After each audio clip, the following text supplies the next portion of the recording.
Hello, everybody. Will here. So today we've got a little something new that just kind of dawned on me. So we're going to give it a shot and see how this works. Little background. So I've been in the cybersecurity space for over 20 years. More than half of that time I've spent in consulting and managed security services organizations. And for most of my career in those organizations, I was usually the person that was called on to talk to the salespeople or the non-technical people, the marketing folks, and kind of educate them about cybersecurity. And I've sat on both sides of that table, what we call the client side of the house, the CISOs of the world and that stuff. So I thought I'd go ahead and put something together to kind of help those in the sales space. So we're calling this cybersecurity for sellers.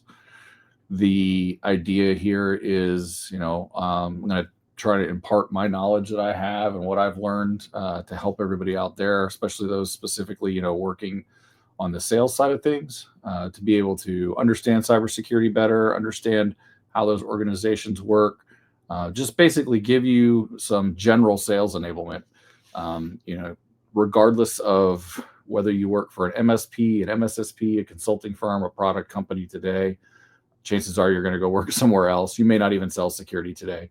But you could end up, the firm you're at now or the firm you go to decides to add security to the portfolio. And, this kind of give you a head start. Or if you're just getting started or want to learn a little bit more, again, just I think generally speaking, this should be able to give you, I'm going to keep this very, not high level is not the word, but like approachable, right? So one of the reasons I've always done what I've done in past roles is I'm able to translate, some of that technical jargon down to something that's digestible and usable, and also understand that, there's a business, there's a sales process, there's marketing, there's reasons that we need to be able to understand the things that the technical folks know, but maybe you don't need to know it to the nth degree. And I think I do a pretty good job of paring that stuff down. So that's kind of the goal here, to get everybody comfortable with talking about it. Ideally, one of the biggest challenges I've always seen with sales in general is, getting the salesperson to have more than one conversation before they need to bring in the expert.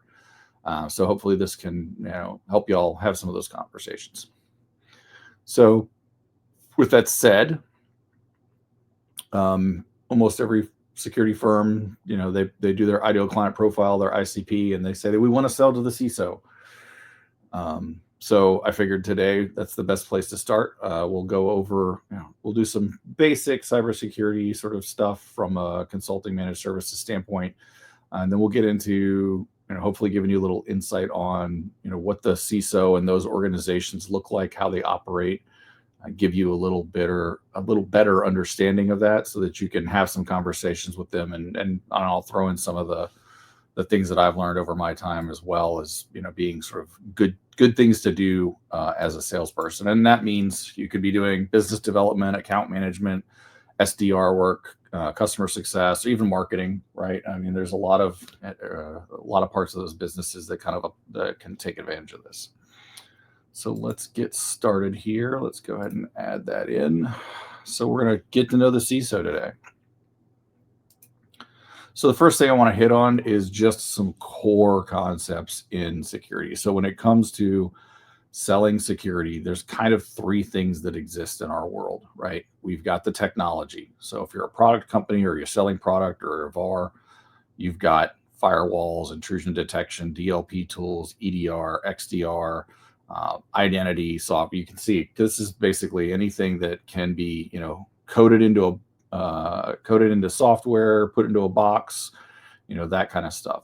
This is your standard functionality behind all that. You've got the paperwork side, which is the GRC side of the house. So this is where everybody defines what they're going to do with the technology and the business processes, how that stuff's going to be managed. That's the policies and procedure side of it.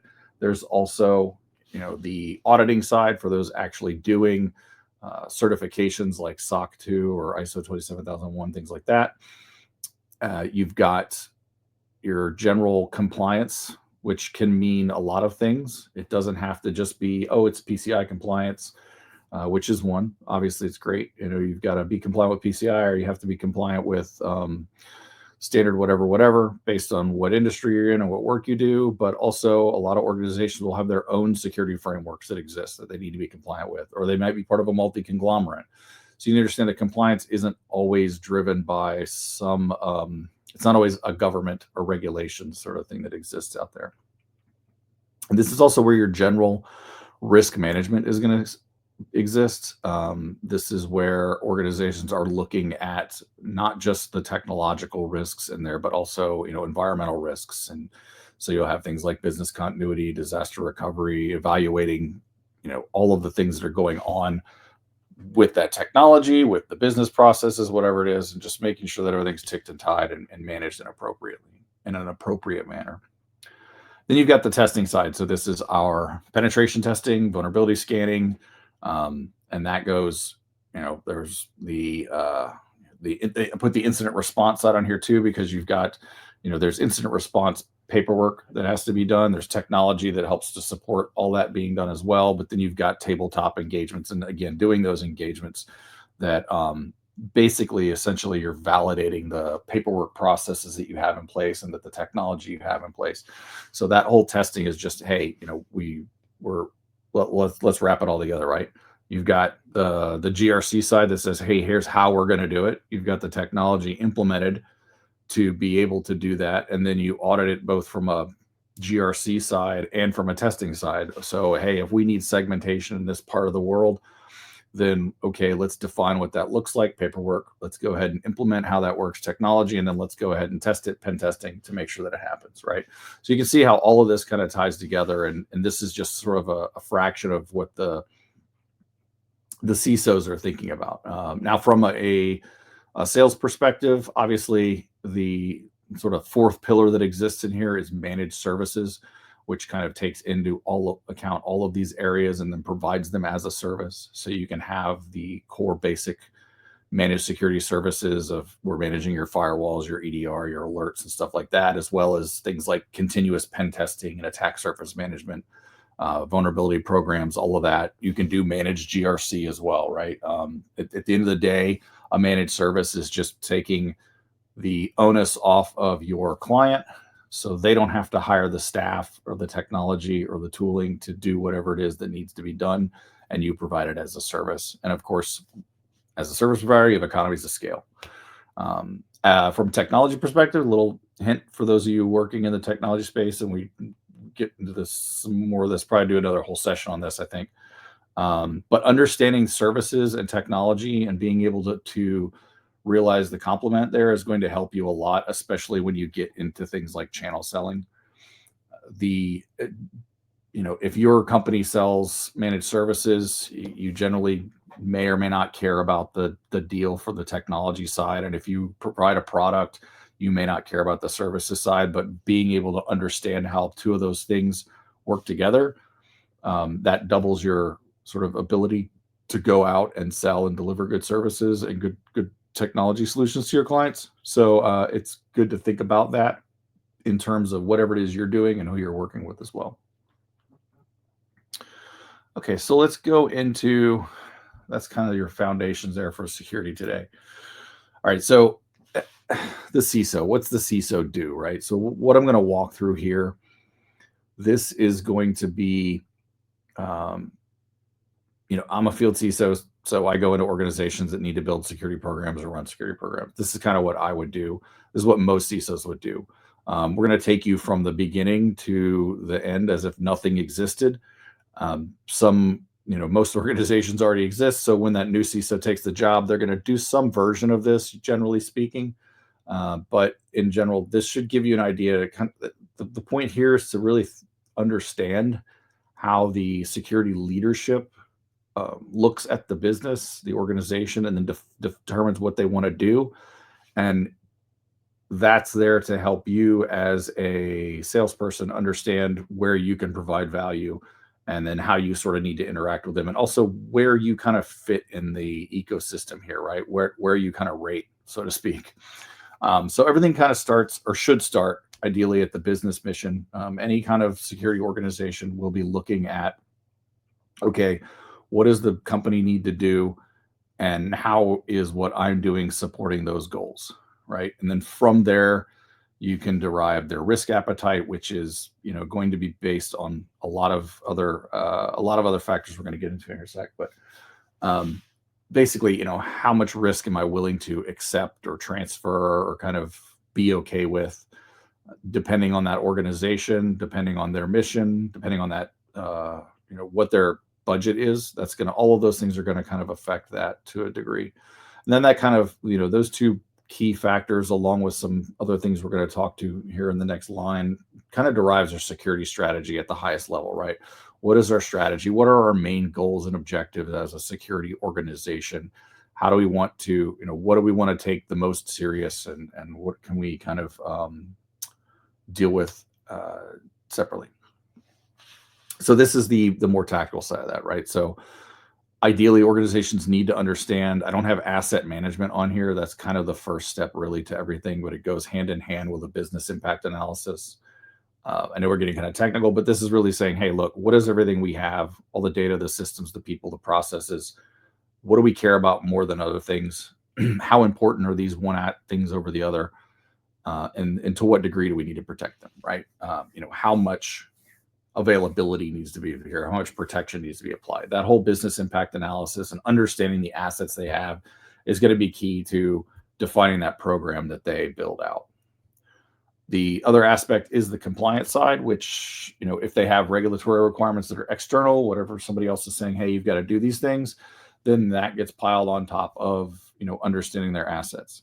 Then there's a risk assessment, which is essentially taking a look at everything they've got, understanding how data flows and, what the organization structure looks like, and being able to say, okay, area A, B, and C, these are kind of potentially risky, or we need to evaluate them a little bit more. Areas D and E, these are okay. We've kind of taken a look at it. This is where we start to put things into context. There's not just a blanket, hey, everybody needs insert tool here, right? That's not always the case.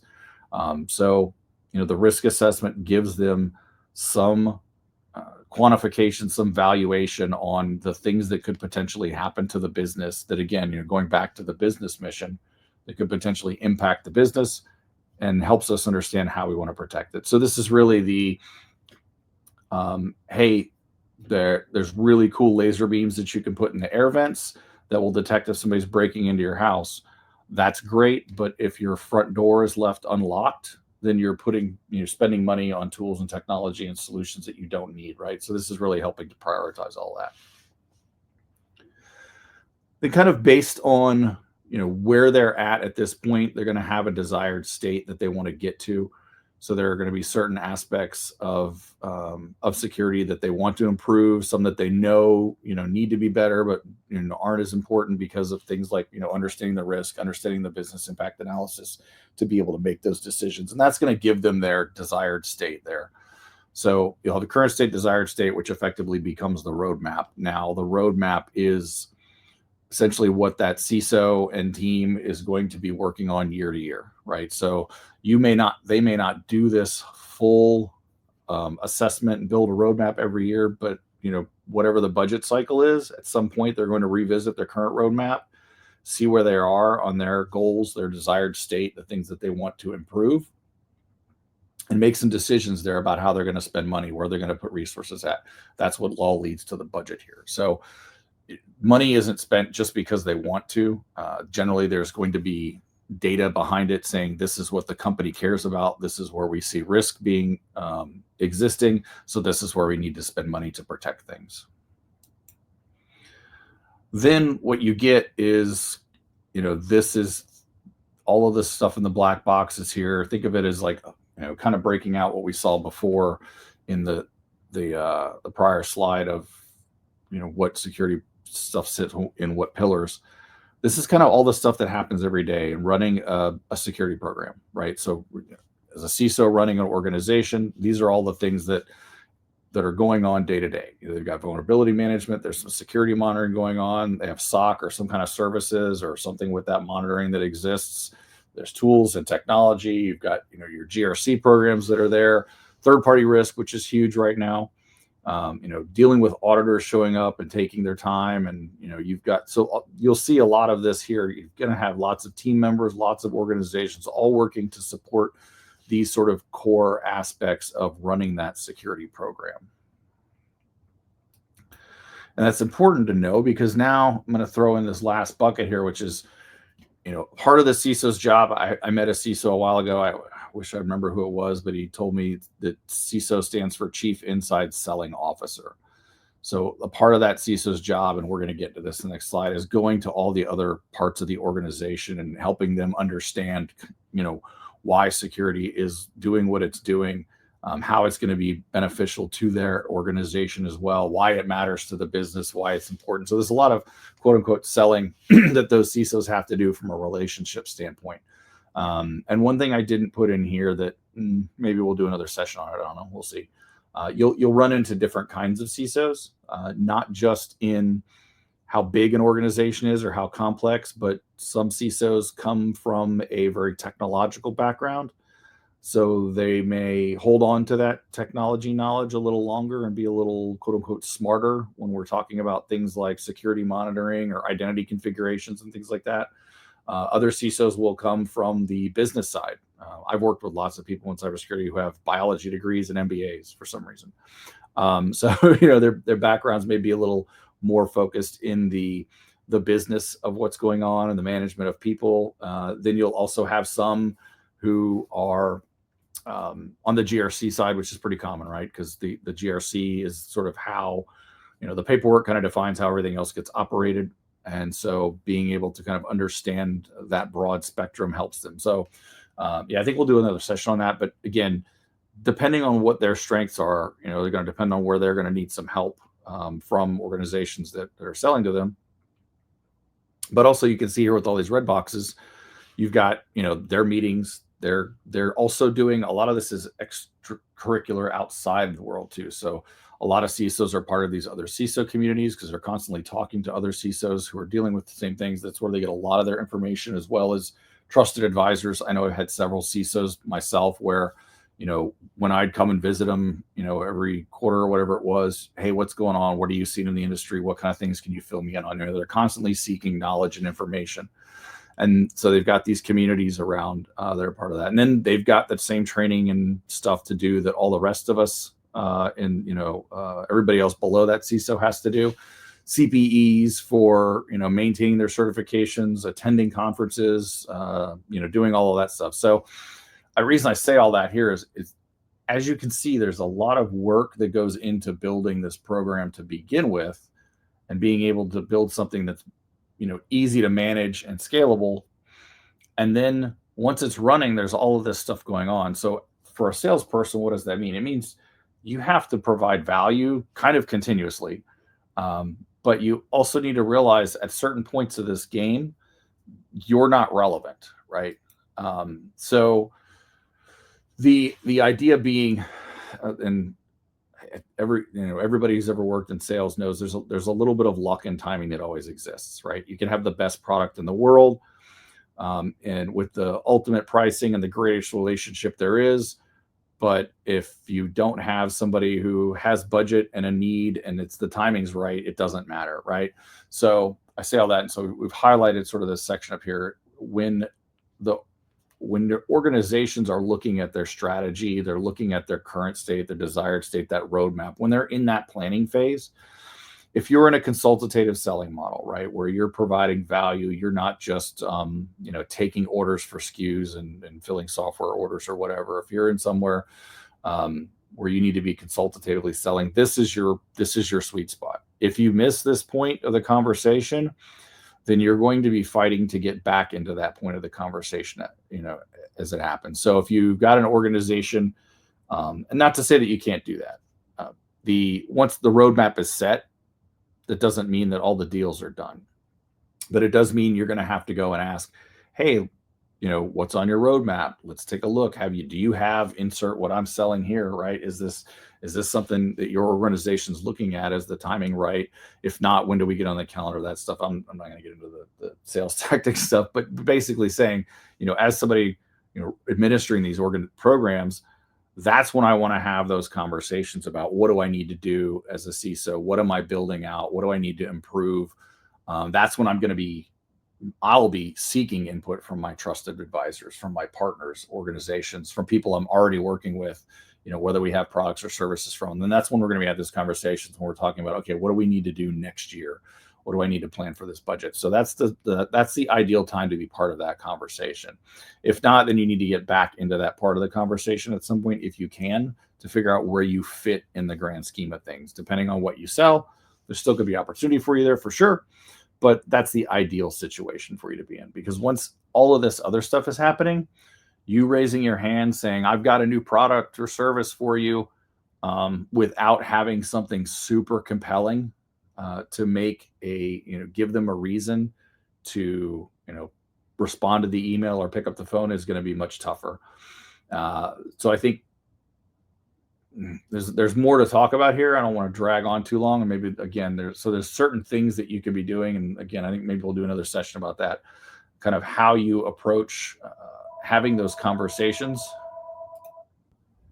Yeah, so things that can be done to create a compelling conversation there, right? That's what you want to think about. All right, let's move on.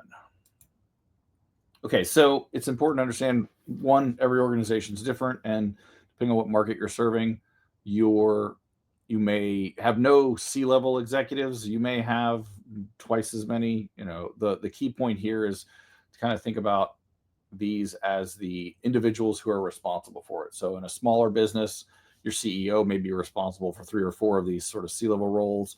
In a mature enterprise, you're going to see, the CEO, a chief operating officer, the COO here, person responsible for operations, the CIO for your IT information and whatnot, CFO, the money person. Legal is always important when it comes to cybersecurity, especially when you get into things like data privacy, which is the CDP over here. So some will have a chief data privacy officer. We're actually seeing data officers now too, as data becomes more and more of its own sort of thing that needs to be addressed and managed and governed. And you may even have a compliance officer. Sometimes you may not have a CISO, you may have a risk officer, a CRO, but at the end of the day, whether it's the chief security officer or whether it's the director of information security and they're the end all be all, right? Understanding how they're going to work with the other parts of the business is important for you to be able to help them. Like that's I think what's the key point you need to understand is the sales engagement that you have with these with these people, right? First off, their relationships. That's always the case. You need to always remember you're selling to a person. The person is going to buy from you because of you. And that's just kind of always the way it's going to be.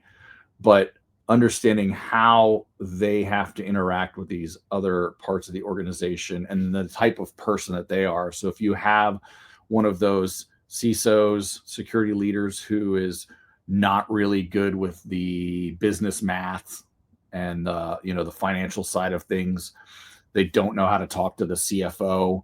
So when they go and talk to the CFO, they're talking about vulnerabilities and CVEs and risk metrics, and the CFO doesn't understand that because they're used to talking in numbers and EBITDA and things like that.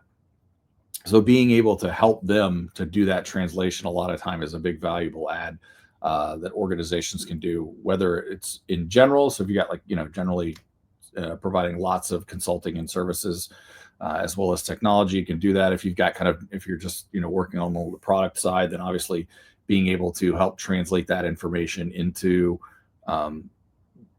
ways that the CISO can then communicate to the rest of the organization in a way that's going to resonate with them, save them the trouble of doing the translation, right?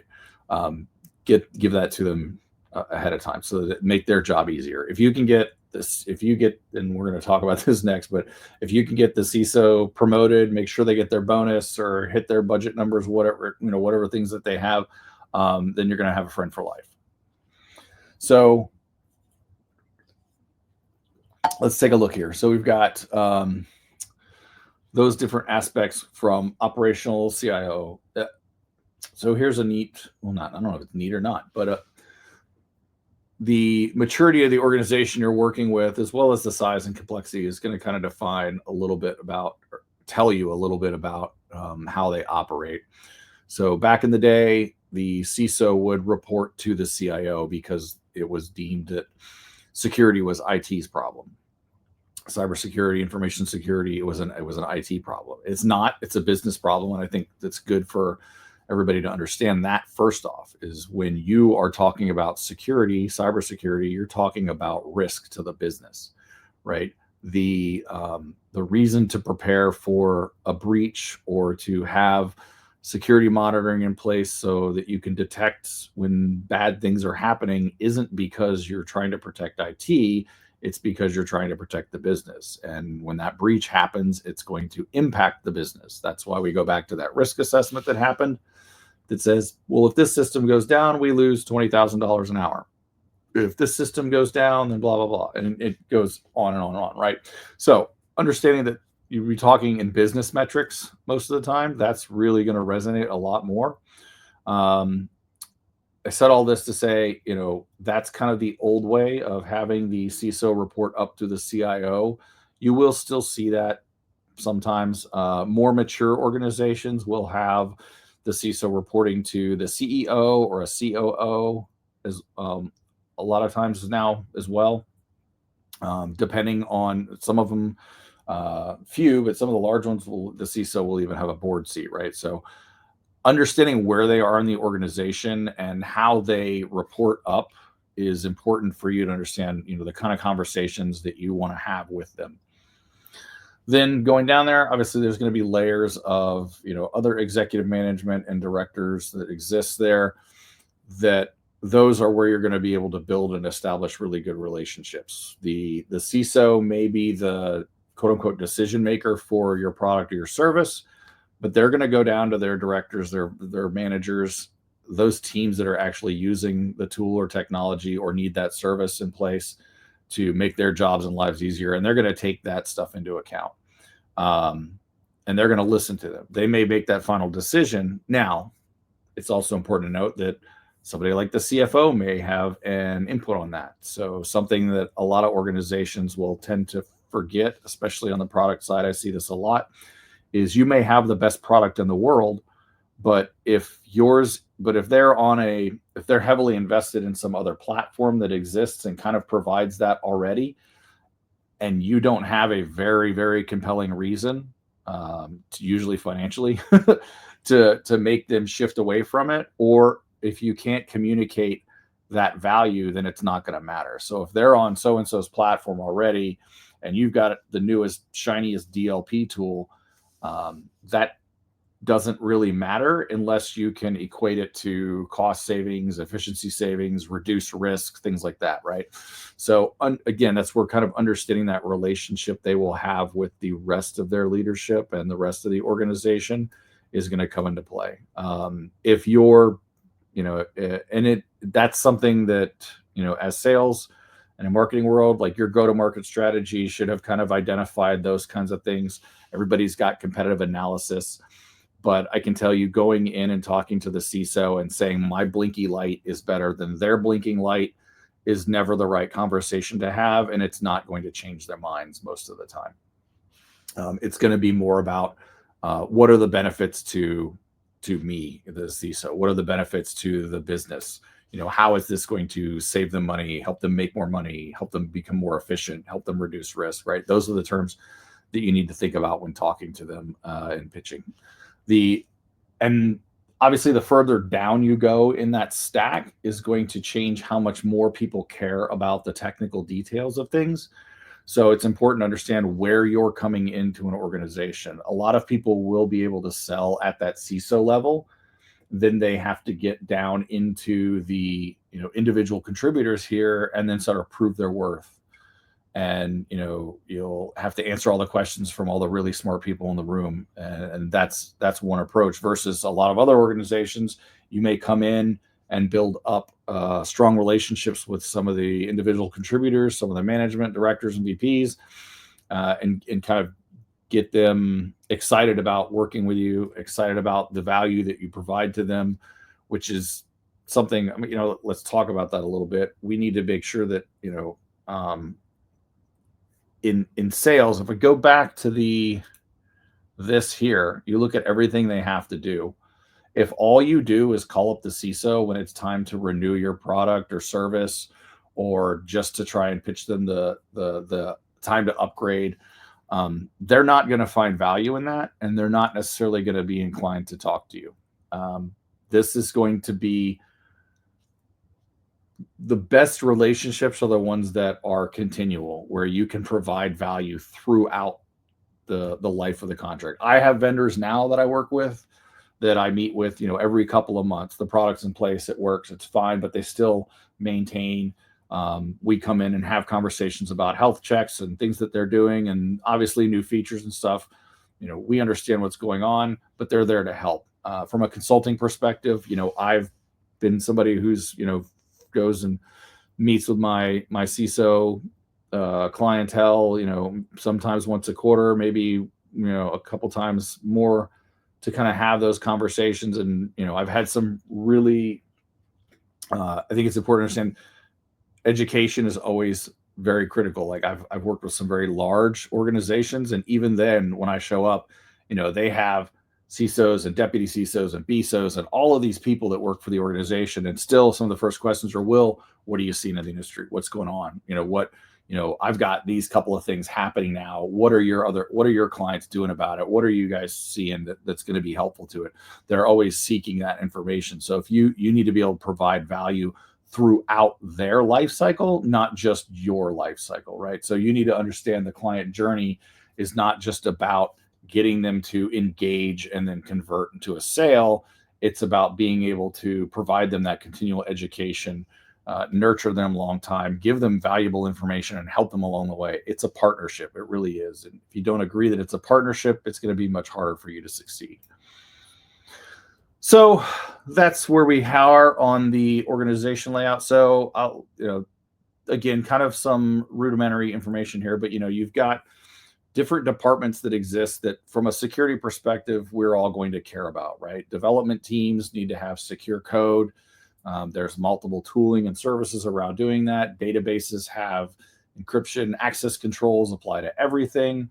You've got, the GRC world itself, which we talked about, basically trying to manage all the things going on. Maybe they're all going to have third parties that they have to deal with. There's security operations, which can be as simple as, individuals looking at managing, the individual devices, or working with a big service provider or managed security organization that's taking in all kinds of information using threat intelligence and attack surface management tooling and all of this stuff to kind of, give them a full view of what's going on in their world, constantly threat hunting and digging into things.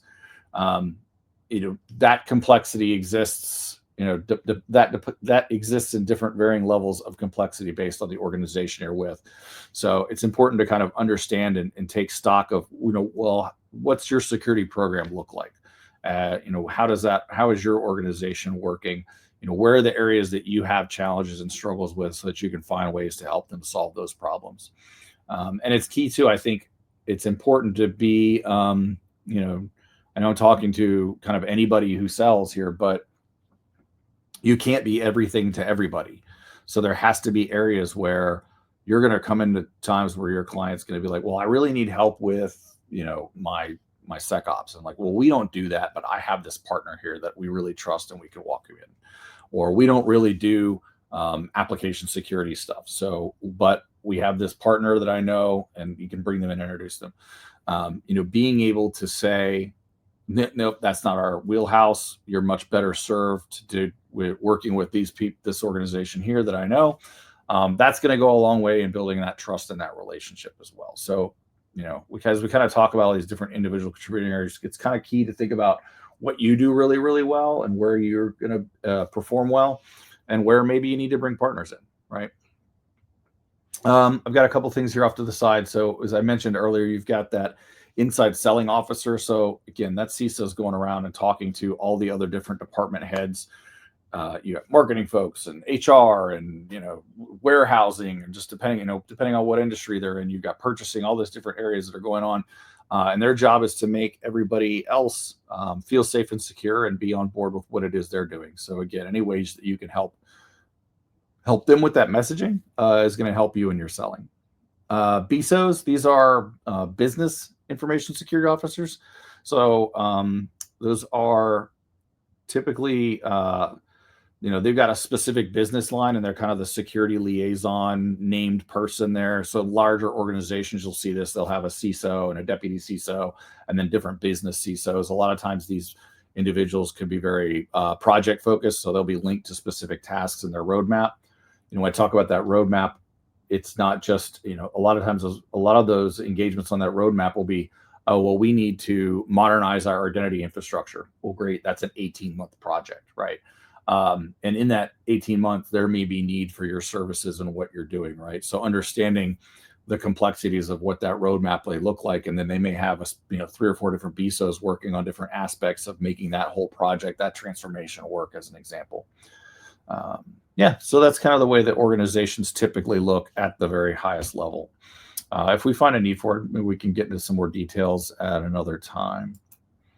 All right, let's talk a little bit. I've mentioned the idea of, look, you're selling to a person. That person has their own goals that exist, right? So we go back to the very first way we set up, hey, how are we going to do this security program? Well, what's the company's mission? Okay, great. The company's going to have their big lofty goals, be the greatest, blah, blah, blah, blah, deliver X amount of revenue and blah, blah, blah, blah, whatever that is. Those are going to feed down and drive to the CEO, and then they're going to have specific goals. And then all of those goals are going to flood down, ideally, to the rest of the organization. So that C-suite, that CISO is going to go to work every day with, here's the 5, 10 things I have to do to make sure that my CEO and my company get what they need out of me, right? And then based on that, what am I going to task my VPs and my directors with doing to make sure that they do that? Ideally, and every contributor gets to go to work every day knowing, well, if I do this, it helps my boss achieve X, and that helps his boss achieve X, and that helps her boss achieve X, blah, blah, blah, blah, blah, all the way up the path. Understanding what those goals are, what those metrics are for that organization, for those individuals that you're working with, are key. Because if you can get them promoted, if you can make sure that they get their bonus and do all those things, and it's not meant to be crass. It's not just a transactional thing. It's absolutely not. The point is, if you don't understand those metrics, then you don't understand how to help them in their role in their business. And being able to do that is exactly what you need to be successful. You have to be able to provide them value and information that is going to help them achieve the things that they need to do. Because again, you're selling to a person. Yes, there's a business behind it all, but at the end of the day, you guys and gals all know it's about relationships when it comes to selling. So from a security perspective, I'm here to just kind of say, hey, look, if as a CISO, I want to work with the people who are going to understand what it is I'm up against and the challenges I have, to know that when I say, you know what, that's really cool that you have this thing going on and I find it interesting, but I have 4 other priorities that are just going to trump it, and that's going to take the budget, and that's what I need to achieve my goals. You need to be able to understand that so that you can provide the value that you can within your scope that's available, and then be there when the time is right, if you can't do anything else, and to make that conversion, right? Okay, that's it. A little bumpy. Hopefully everybody got something good out of this. I don't know what the next one will be yet. But if you've got anything specific you think from a sales standpoint you'd want to hear more about from my security background, I'd be happy to put something together. You guys put it down in the comments here, and we can go that route. Thanks for your time. Appreciate everybody. And have a great day.